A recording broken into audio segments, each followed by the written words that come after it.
this morning. We are moving into a new year, and so we're moving out of what's known as year C, moving into year A. It's a brand new start to the year. And so we're moving out of Luke's Gospel and into Matthew. Our lectionary calendar brings us through the Synoptic Gospels, Matthew, Mark, and Luke in that order. And John gets kind of filtered in there from time to time for special occasions. So what I want to invite you to do is to join me in a reading from the Gospel according to Matthew, the 24th chapter this morning, sharing verses 36 through 44. I'll be reading, maybe, from the New Revised Standard Version this morning. If your translation is a little different from mine, if the words on your page are different from the words on mine, I would remind you that these are not the ancient Greek words. Nope.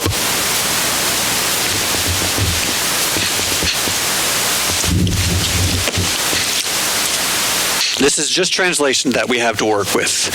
And somewhere between the words on your page and the words on mine, there is a word that God will speak to us together.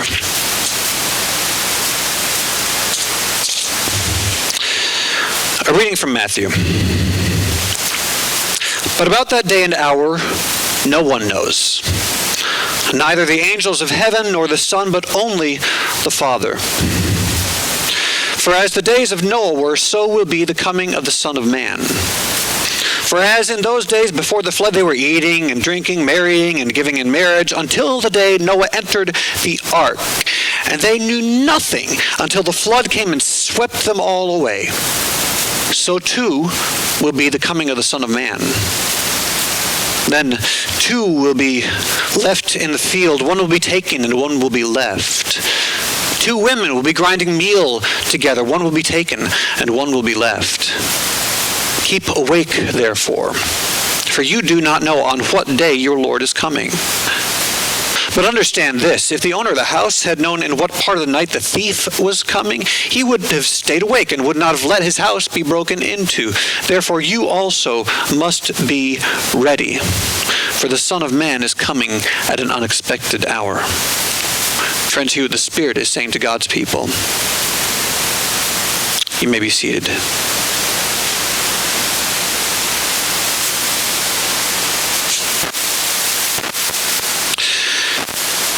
Let the words of my mouth and meditations of my heart be pleasing to you, Lord, my rock and my Redeemer.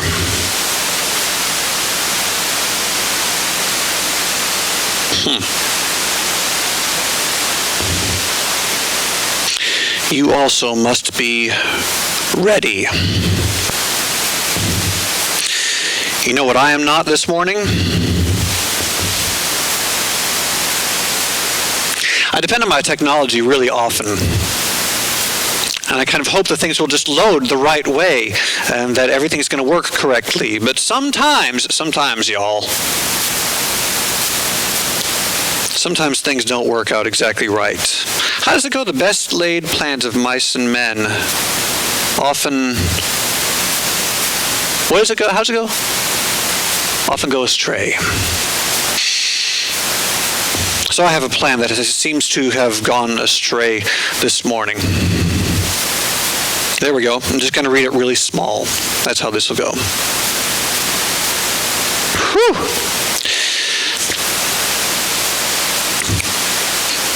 We are moving into Advent today in the fashion that we typically move into Advent. We kind of start with a really big picture and then narrow down to the cradle, to the manger. That's just the way that this shapes up every year.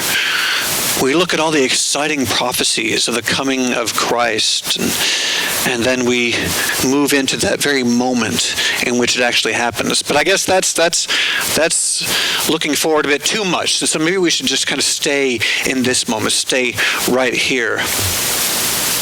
It's interesting to read the prophets and see what they have to say about this moment, because this prophecy thing is this tricky business. I'm quite happy not to be, say, Joel or Isaiah or even John the Baptist trying to speak a word to their communities about what God is doing and what God's preparing to do.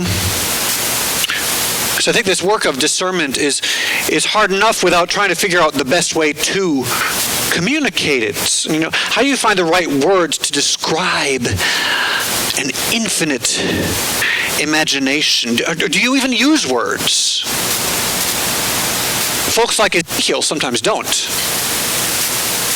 And maybe the right answer when it comes to Ezekiel or someone like that is to build a model of the city of Jerusalem and lie in the mud laying siege to it for a year.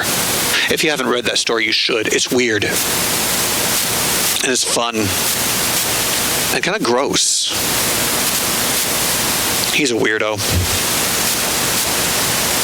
That's not necessarily the tricky part, though. I want to share with you what I ran into this week. On Monday morning, I came in and I sang morning prayer in the chapel. I got here early enough that the space was quiet. No one else had arrived yet. And I came across the Old Testament reading for the day. It's from the prophet Joel. And it includes this bit. Proclaim among the nations, prepare war. Stir up the warriors. Let all the soldiers draw near. Let them come up. Beat your plowshares into swords and your pruning hooks into spears. But then in preparation for this morning, Isaiah remembers they shall beat their swords into plowshares and their spears into pruning hooks. Nation shall not lift up against nation, neither shall they learn war anymore. You know, what do we do with that? One proclamation reverses the other. It's pretty clear that one author is reading the other, because the language is exactly reversed. It's not just a theme and a counter theme, like Job against most of the rest of the Old Testament. But one author is specifically reading the other and intentionally turning the first upside down. But which is the chicken? Which is the egg? I'd love to think of the language, of the biblical language, as maturing toward nonviolence. But it's not clear that that's what's happening. There's a strong argument to be made that this latter part of Joel, that's ending in the swords and the spears, is spoken after the rebuilding of the temple under Persian rule. While the text from Isaiah, from that second chapter, really early in Isaiah, most likely predates the exile and is anticipating the Babylonian siege of Jerusalem. Now, is that a lot more historical reference than you're ready for this morning? To put that in context, Babylon conquers Israel, takes the important folks in town off to live in Babylon. Persia conquers Babylon and sends all those folks back several generations later, and they rebuild the temple. So Joel is most likely post-dating Isaiah. That's not the order I prefer they be in. But I don't write history, and I don't design the timelines.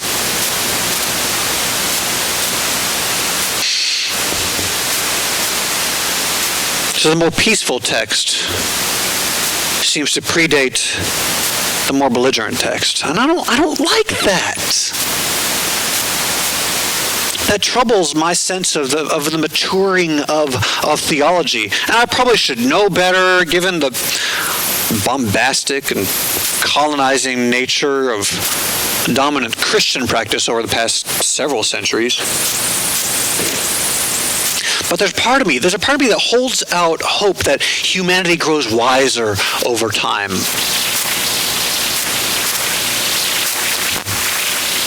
Maybe it doesn't. Or maybe the moral arc of the universe is just longer than I think. Maybe I just need to concern myself less with the timing. I mean, Jesus does say about that day and hour, nobody knows. Maybe I just need to concern myself with what's going on right here and right now.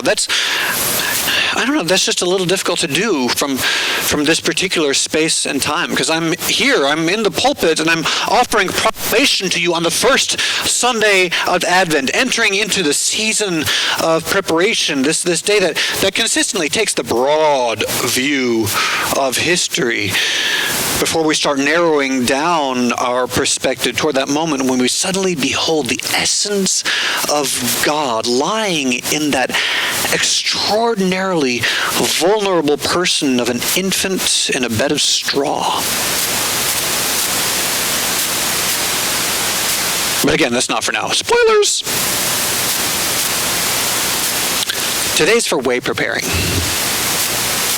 Today's for getting ready.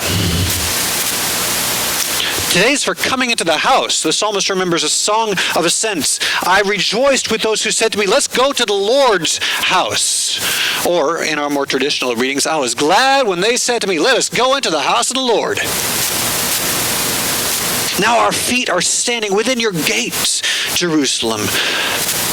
Pray that Jerusalem has peace. Let those who love you have rest. Let there be peace on your walls. Let there be rest on your fortifications. For the sake of my family and my friends, I say, peace be with you, Jerusalem. For the sake of the Lord our God's house, I will pray for your good. Today is for prayer. Today is for prayer, which is always an act of hope. If we don't have hope, there's no sense in prayer, right? Why would you pray if you didn't think that something was going to happen? Prayer is a statement that God hears and responds, maybe independently and maybe through us. Today's a day of hope. And maybe your hope is more like Joel's. I honestly hope it's not.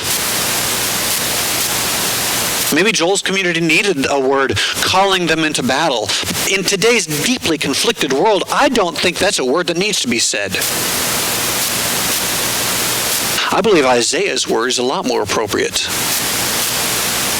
I believe that's the hope that God is speaking through us today. In the days to come, the mountain of the Lord's house will be the highest of the mountains. It will be lifted above the hills. People will stream to it. The place where God dwells will become a focus, a destination. A place more to be desired even than, Las Vegas. Or Dubai, or Cancun, a place of pilgrimage like Psalm 122 reflects. Now, Isaiah and Joel both think that place is Zion, the mountain of Jerusalem, the Holy of Holies within the temple. But I don't know, I tend to think that Jesus is urging us to reconsider that.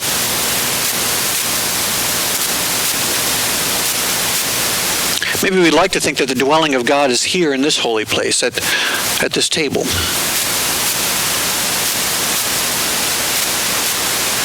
We sure do gussy it up like that's the case. And I love that. Even the spaces that from where you all sit you can't see so well, we're gussying up. This garland is going all the way around the chancel. It's gorgeous. And even before we put the garland up here, the kneelers, these unique, individualized kneelers, are beautifying this space all the way around. If you've never taken the time to check that out, you should.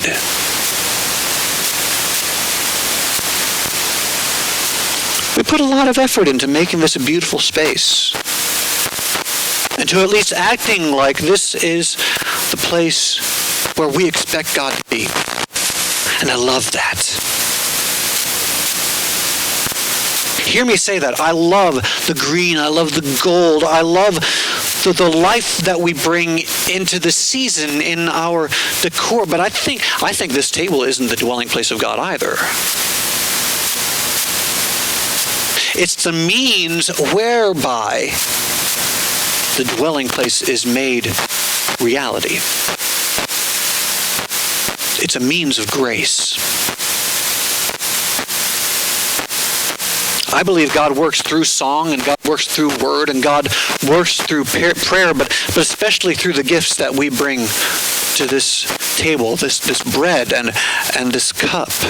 I believe that these are vessels, they're containers, they're focus points of hope that Jesus is inviting us to take in and make a part of us.